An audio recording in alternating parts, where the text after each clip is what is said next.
आस जन्म जन्म मोहे दीजियो वृंदावन को वास।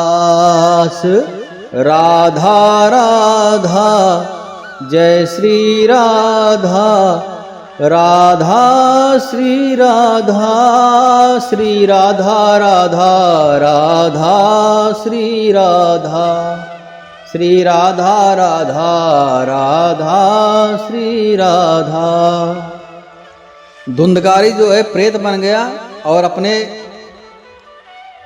बड़े भाई गोकर्ण जी से विनती करने लगा कि आप श्रीमद् भागवत महापुराण की कथा जो है करिए।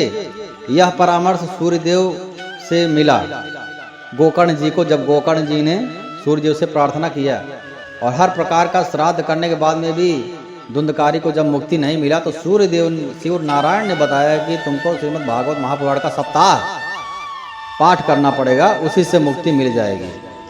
तो जितने भी संत थे, जितने भी ज्ञानी थे, महात्मा थे, सब ने निश्चय किया कि सप्ताह श्रवण श्रीमद् भागवत महापुराण का किया जाएगा। तो सब लोग तैयारी में लग गए।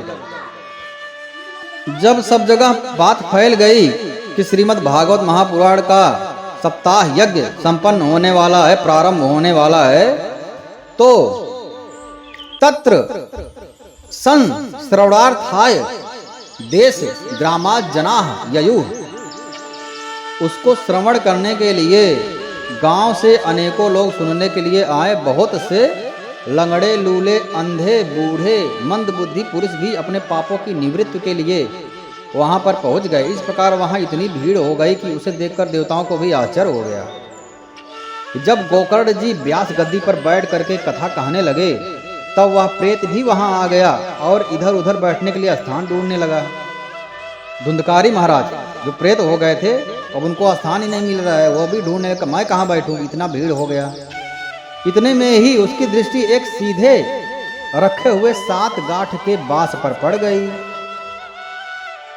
सा प्रेतो अपि तदा आयतः स्थानम पश्यन्ति अस्ततः।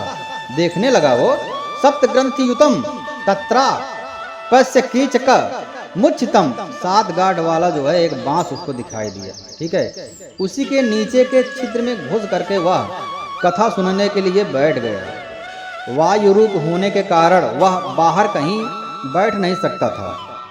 अच्छा, हवा के समान था तो बैठने के लिए कुछ स्थान ही नहीं, इसलिए बांस में वह घुस गया। तो गोकर्ण जी ने एक वैष्णव ब्राह्मण को मुख्य श्रोता बनाया। वैष्णव ब्राह्मणम मुख्यम श्रोतार पलकल्प ईसा प्रथम स्कंधतः स्पष्ट माख्यानम धेनुजो करो। क्या हुआ उसके बाद में प्रथम स्कंध से ही स्पष्ट वर में कथा सुनना आरंभ कर दी। ठीक है, सायकाल में जब कथा को विश्राम दिया गया तब एक बड़ी ही विचित्र बात हो गई। सायकाल में कथा का विश्राम होता तो अगले दिन फिर से प्रारंभ होता है, 7 दिन ऐसे चलता। तो जब पहले दिन सायकाल में विश्राम हुआ तो एक विचित्र घटना हो गई। वहां सभासदों के देखते देखते उस बांस की एक गांठ तड़ तड़ शब्द करते हुई फट गई। दिनांते रचिता गाथा तदा चित्र बभूव वैसायिक ग्रंथ भेदो भूत शब्दम पश्यताम सताम। एक गांठ जो है तड़ तड़ करके वहां से फट गया। इसी प्रकार दूसरे दिन सायकाल में दूसरी गांठ फटी और तीसरे दिन में तीसरी गांठ। द्वितीय अहि तथा सायं द्वितीय ग्रंथ भेदनम द्वितीय गांठ और तृतीय अहि तथा सायं तृतीय ग्रंथ भेदनम। तीसरे दिन तीसरी गांठ फट गई। इस प्रकार 7 दिनों में 7 गांठों को फोड़ करके धुंधकारी 12वें स्कंधों के सुनने से पवित्र होकर के प्रेत योनि से मुक्त हो गया। बोलो श्रीमद् भागवत महापुराण की जय हो। और दिव्य रूप धारण करके सबके सामने ही प्रकट हो गया। उसका मेघ के समान श्याम शरीर पीतांबर और तुलसी की मालाओं से सुशोभित हो रहा था। वाह। सा सप्तदेनश्च सप्त ग्रंथ भेदनम कृत्वा स्वा 12 स्कंद श्रवणात् प्रेतताम जाहो। दिव्य रूप धरो, दिव्य रूप हो गया उसका। जात अस्तु तुलसी दाम मंडिता पीतवासा घनश्यामो मुकुटी कुंडलान्विता। तुलसी की मालाओं से सुशोभित था उसका शरीर, जिस पर मनोहर मुकुट और कानों में कमनीय कुंडल झिलमिला रहे थे। उसका शरीर दिव्य हो गया था। प्रेत शरीर से दिव्य रूप उसका चिन्मय भगवान का शरीर वो धारण कर लिया। उसने तुरंत अपने भाई गोकर्ण को प्रणाम करके कहा, भाई तुमने कृपा करके मुझे प्रेत योनि की यातनाओं से मुक्त कर दिया है। ननाम भ्रातरम सद्दो गोकर्णमिति चाब्रवीत। अपने गोकर्ण भाई से बोला, त्वयाहम मोचितो बंधो, मुझे मुक्त कर दिया इस बंधन से, कृपया प्रेत कसमलात, इस प्रेत वाले यातनाओं से मुझे मुक्त कर दिया था। मैं खाने के लिए नहीं पा रहा था, पीने के लिए नहीं पा रहा था, केवल और केवल हवा ही मेरे लिए था, वही खाऊं वही पीऊं। मुझे बहुत तकलीफ था, तड़पड़ा रहा था, छटपटा रहा था, और आज मुझे आपने मुक्ति प्रदान कर दिया है, इसके लिए आपका बहुत बहुत धन्यवाद। यह प्रेत पीड़ा का नाश करने वाली श्रीमद् भागवत की कथा जो है धन्य है। धन्या भागवती वार्ता प्रेत पीड़ा विनाशिनी। आहा। तथा श्री कृष्णचंद्र के धाम की प्राप्ति कराने वाला यह सप्ताह पारायण भी धन्य है। सप्ताहो अपथा धन्य कृष्ण लोक फल प्रदा, कृष्ण लोक का फल प्रदान करने वाला श्रीमद् भागवत महापुराण धन्य है। जब सप्ताह श्रवण का योग लगता है तब सब पाप थर्रा उठते हैं कि अब यह भागवत की कथा जल्दी ही हमारा अंत कर देगी। कंपन्ते सर्व पापानि सप्तरा श्रवणे स्थिते अस्माकं प्रलयम सद्दा कथा चेयम करिष्यति।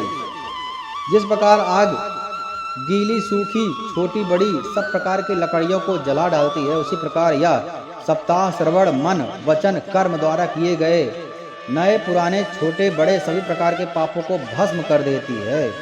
विद्वानों ने देवताओं की सभा में कहा कि जो लोग इस भारतवर्ष में श्रीमद् भागवत की कथा नहीं सुनते हैं, उनका जन्म वृथा ही है, व्यर्थ है उनका जन्म। अस्मिन् में भारते वर्षे सुरभीर देव संसदी अकथा श्रविणाम, जो कथा सुनता नहीं अकथा पुंसाम निष्फलम जन्म, उसका जन्म ही व्यर्थ है। भला मोह पूर्वक लालन पालन करके यदि इस अनित्य शरीर को हिष्ट पुष्ट एवं बलवान भी बना दिया जाए तो भी श्रीमद् भागवत की कथा सुने बिना इससे क्या लाभ होता है। इस लोक में सप्ताह श्रवण करने से भगवान की शीघ्र ही प्राप्ति हो जाती है। सप्ताह श्रवणान लोके प्राप्यते निकटे हरि। अतः सब प्रकार के दोषों की निवृत्ति के लिए एकमात्र यही साधन है। अतो दोष निवृत्त्यार्थ देव ही साधनम, एकमात्र ही यही साधन है। जो लोग भागवत की कथा से वंचित हैं वे तो जल में बुद्धिदे और जीवों में मच्छरों के समान केवल मरने के लिए ही पैदा हुए हैं। जो श्रीमद् भागवत महापुराण का पाठ सुनता नहीं है, श्रवण नहीं करता है, भला जिसके प्रभाव से जड़ एवं सूखे हुए बांस की गांठें फट जाती है, उस भागवत का श्रवण करने से चित्त की गांठों का खुल जाना कौन बड़ी बात है। सप्ताह श्रवण करने से मनुष्य के हृदय की गांठ खुल जाती है, उसके संशय छिन्न भिन्न हो जाते हैं, सारे कर्म जो है क्षीण हो जाते हैं। जिस प्रकार धुंधकारी ये सब बातें कह रहा था, उसके लिए बैकुंठवासी पार्षदों के सहित एक विमान उतरा। उससे सब ओर मंडलाकार प्रकाश फैल गया। सब लोगों के सामने धुंधकारी उस विमान पर के चढ़ गया और उस पर विमान आए हुए पार्षदों को देख करके उसने गोकर्ण से यह बात कही, भगवान के प्रिय पार्षदों, यहाँ हमारे अनेकों शुद्ध हृदय वाले श्रोतागण हैं। उन सब के लिए आप लोग एक साथ बहुत से विमान क्यों नहीं लाए। अब यहाँ पर धुंधकारी को मुक्ति मिली और जितने भी श्रोताओं की भीड़ लगी थी, बूढ़े बच्चे लंगड़े लूले अंधे, उन सब के लिए विमान तो नहीं आया, एकमात्र धुंधकारी के लिए ही क्यों आया, यह प्रश्न तो बनता है निश्चय ही। जबकि सुना तो सब लोगों ने, ठीक है, सुना तो सब लोगों ने। अत्रैव बहवा शांति सोतारो मम निर्मला अनीतानि विमानानि न तेषां युग पत्पुता श्रवणं संभागेन सर्वेषां यह दृश्यते फलभेदाः कुतो जाता प्राब्रुवन्तु हरिप्रिया। तो यहाँ पर एक ही विमान आया है और एक को ही मुक्ति भी मिल रहा है। हम देखते ही देखते यहाँ सभी ने समान रूप से ही कथा सुनी है, फिर भी फल में इतना प्रकार का भेद क्यों हो गया है। हे मानद, इस फलभेद का कारण है इनके श्रवण का भेद। यह ठीक है कि श्रवण तो सबने समान रूप से किया है, किंतु इसके जैसा मनन किसी ने नहीं किया है। इसी से एक साथ भजन करने पर भी इनके फल में भेद है। इस प्रेत ने 7 दिनों तक निराहार रह करके श्रवण किया है तथा सुने हुए विषय का स्थिर चित्त से या खूब मनन निधिध्यासन भी किया करता था। हर दिन वही चिंतन भी करता था और कोई चिंतन नहीं था इसके मन में। 7 दिन बिना कुछ खाए पिए या श्रवण किया है। और बताओ, और किसने 7 दिन बिना खाए पिए? सबको तो 1 घंटे सुनने के बाद मन में यही विचार आता है कि भूख लगी है, क्या खाना है, क्या पीना है। जो ज्ञान दृष्टि, जिसका ज्ञान दृष्टि दृढ़ नहीं होता वह व्यर्थ हो जाता है। इसी प्रकार ध्यान न देने से, श्रवण का संदेह से, मंत्र का और चित्त के इधर उधर भटकने से ही जब का भी कोई प्रभाव नहीं रहता है। जब कोई मंत्र, हम लोग गुरु मंत्र लेते हैं, जब करते हैं तो हमारा भाव, हमारा मन पूरी तरीके से भगवान के प्रति समर्पित होना बहुत जरूरी है। राम राम राम जप रहे हैं लेकिन भाव कहीं और है, मन कहीं और है, तो उसका फल उस प्रकार से नहीं मिलेगा, संपूर्ण फल नहीं मिलेगा, क्योंकि तुम्हारा मन कहीं और भटक रहा है। तो उसी प्रकार से यह कहानी हमको यही प्रेरणा देती है कि तन मन धन से भगवान के प्रति जो समर्पित हो करके भगवान का नाम लेता है, मंत्रोच्चारण करता है, सुमिरन करता है, कथन सुनता है, पठन पाठन करता है, उसको ही उसका संपूर्ण फल मिलता है, नहीं तो फल नहीं मिलता है। ठीक है। वैष्णवहीन देश अपात्र को कराया हुआ श्राद्ध का भोजन, अश्रोत्री को दिया हुआ दान, आचारहीन कुल, इन सब का नाश हो जाता है। अच्छा, दान भी उसको ही दिया जाता है जो उसके लिए सुपात्र हो। अब जिसके पास धन दौलत भरा पड़ा है उसको आप भोजन करा रहे हो तो क्या उसका क्या लाभ है? जो भिखारी है, जिसको वास्तव में एक दिन से भूखा है, एक दिन के लिए खाने के लिए इधर उधर भटक रहा है, उसको आवश्यकता है भोजन की, उसको कराना ही उचित है, उसका पुण्य फल मिलेगा। गुरु वचनों में विश्वास, दीनता का भाव, मन के दोषों पर विजय तथा कथा में चित्त की एकाग्रता इत्यादि नियमों का यदि पालन किया जाए तो श्रवण का यथार्थ फल मिलता है। यदि ये श्रोता फिर से भागवत की कथा सुने तो निश्चय ही सबको वैकुंठ की प्राप्ति होगी। और गोकर्ण आपको तो यह भगवान स्वयं आकर के गोलोक धाम में ले जाएंगे, क्योंकि गोकर्ण बहुत ही ज्ञानी था और वह वक्ता था, श्रीमद् भागवत महापुराण का वह वक्ता था और उसकी ही बाणी सुन करके धुंधकारी को मुक्ति मिली थी। तो निश्चय ही वह उच्च कोटि का वक्ता था, उसने अच्छी प्रकार से श्रीमद् भागवत कथा जो है श्रवण कराया सब लोगों को, जिसको सुनने के बाद धुंधकारी को मुक्ति मिला। और जिन्होंने सच्चे मन से, भाव से नहीं सुना, उनको मुक्ति नहीं मिला। तो उनके लिए फिर से कथा का पाठ किया जाना चाहिए और सब लोग सच्चे मन से भागवत महापुराण का सप्ताह यज्ञ का सच्चे भाव से श्रवण करे तो निश्चय ही सबको मुक्ति मिल जाएगी। यो कहा करके यह सभी पार्षदों ने ऐसी बात बताई और बताने के बाद सब पार्षद हरि कीर्तन करते हुए बैकुंठ लोक को चले गए।